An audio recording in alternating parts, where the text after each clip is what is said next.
आज की इस खास चर्चा में स्वागत है। हमारे पास आज विश्लेषण के लिए एक दिलचस्प चुनौती है, कह सकते हैं। हाँ बिल्कुल। जो स्रोत सामग्री है वो बहुत ही संक्षिप्त है, बस एक शीर्षक है चीनी तकनीकी विश्लेषण और एक वाक्यांश है चीनी एआई तकनीक। हाँ वो भी। तो सवाल ये है कि भाई इन चंद शब्दों से हम क्या समझ सकते हैं? ये तो किसी पहेली जैसा लग रहा है। सही कहा। चलिए कोशिश करते हैं समझने की, इसके संभावित अर्थ क्या हो सकते हैं और इस विषय का महत्व क्या है। हाँ, ये वाकई में जानकारी तो बहुत कम है, लेकिन शायद यही इसे दिलचस्प बनाता है ना? हाँ, हो सकता है। देखिए, चीनी तकनीकी विश्लेषण या फिर वो चीनी एआई तकनीक, ये विषय आजकल बहुत बहुत महत्वपूर्ण है। बिल्कुल। ये शीर्षक अपने आप में चीन की जो तकनीकी ताकत है और दुनिया भर की नजर उस पर जो है, उसकी तरफ इशारा करते हैं। और ये सीमित जानकारी ये भी दिखाती है कि किसी विषय को पूरी तरह समझने के लिए सही संदर्भ मतलब कॉन्टेक्स्ट कितना जरूरी है। बिल्कुल। तो चलिए संभावनाओं पर ही बात करते हैं। तकनीकी विश्लेषण, इसका एक मतलब तो फाइनेंशियल मार्केट से जुड़ा हो सकता है ना? हाँ, ये एक संभावना है। जैसे चीनी टेक कंपनियों के स्टॉक्स का एनालिसिस करना, उनके पैटर्न देखना। अगर ऐसा है तो ये किस तरह का विश्लेषण हो सकता है? सही कहा। अगर ये वित्तीय विश्लेषण है तो ये बिल्कुल चीन के जो बड़ी टेक कंपनियां हैं जैसे अलीबाबा है, टेंसेंट है, या पर जो सेमीकंडक्टर फर्म्स हैं, हाँ। उनके प्रदर्शन पर, उनके स्टॉक्स पर केंद्रित हो सकता है।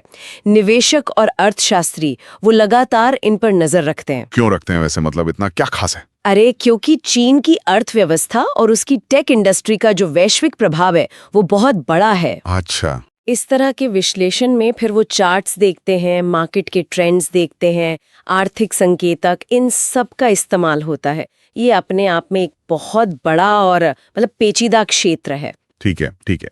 तो ये हुई एक संभावना, फाइनेंस वाली। हाँ, लेकिन तकनीकी विश्लेषण का दूसरा मतलब वो टेक्नोलॉजी का ही विश्लेषण भी तो हो सकता है। बिल्कुल हो सकता है। और वो वाक्यांश जो था चीनी आई तकनीक, ये तो साफ साफ चीनी आर्टिफिशियल इंटेलिजेंस की तरफ इशारा कर रहा है। एकदम। तो अगर ये टेक्नोलॉजी का विश्लेषण है तो फिर बात कहां तक जा सकती है? क्या क्या आ सकता है इसमें? अगर ये टेक्नोलॉजी का विश्लेषण है तो दायरा और भी बढ़ जाता है, बहुत ज्यादा। अच्छा। इसमें देखिए 5G तकनीक में चीन कितना आगे है। एआई के अलग अलग क्षेत्र जैसे वो फेशियल रिकग्निशन है, हाँ, वो तो बहुत सुनते हैं। हाँ, या नेचुरल लैंग्वेज प्रोसेसिंग है, या फिर ऑटोनॉमस ड्राइविंग, इन सब में चीन की क्या प्रगति है वो शामिल हो सकता है। या फिर ये चीन की सेमीकंडक्टर महत्वाकांक्षाएं हो सकती हैं, स्पेस टेक्नोलॉजी पर हो सकता है, या बायोटेक इनोवेशन। अरे वाह। चीन इन सभी क्षेत्रों में बहुत तेजी से आगे बढ़ रहा है और उसकी जो तकनीकी क्षमताएं हैं उनका अध्ययन करना मतलब भू राजनीति और वैश्विक प्रतिस्पर्धा को समझने के लिए बहुत जरूरी है। वाह, मतलब कमाल है। सिर्फ एक शीर्षक और एक टूटा फूटा सा वाक्यांश, हाँ, और उससे कितनी अलग अलग दिशाओं में सोचा जा सकता है। एक तरफ शेयर बाजार, दूसरी तरफ एआई, 5G, स्पेस, सब कुछ। बिल्कुल। ये दिखाता है कि भाई बिना पूरी जानकारी के निष्कर्ष निकालना कितना मुश्किल बल्कि खतरनाक भी हो सकता है। बिल्कुल। और देखिए यही आज के सूचना युग की, इंफॉर्मेशन एज की एक बड़ी चुनौती है।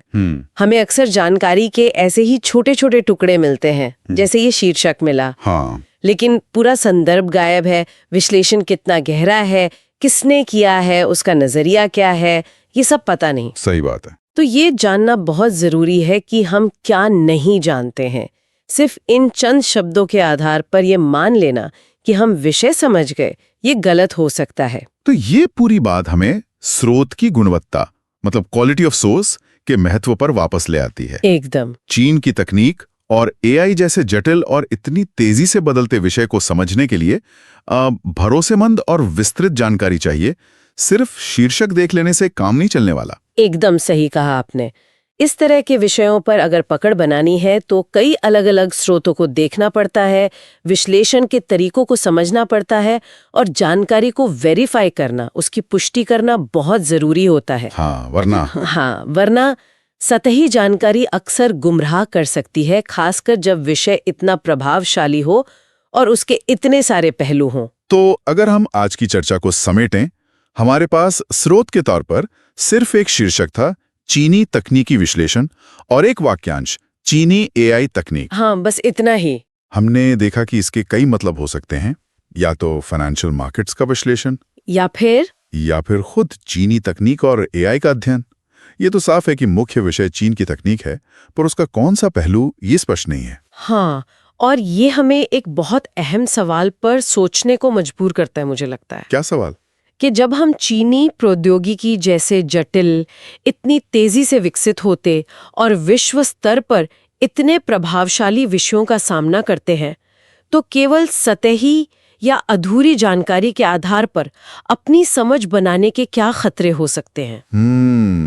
ये सोचने वाली बात है। हाँ, इस पर विचार किया जा सकता है कि ऐसे महत्वपूर्ण विषयों की गहरी और निष्पक्ष समझ बनाने के लिए विश्वसनीय जानकारी तक कैसे पहुंचा जाए, खासकर तब जब शुरुआती संकेत इतने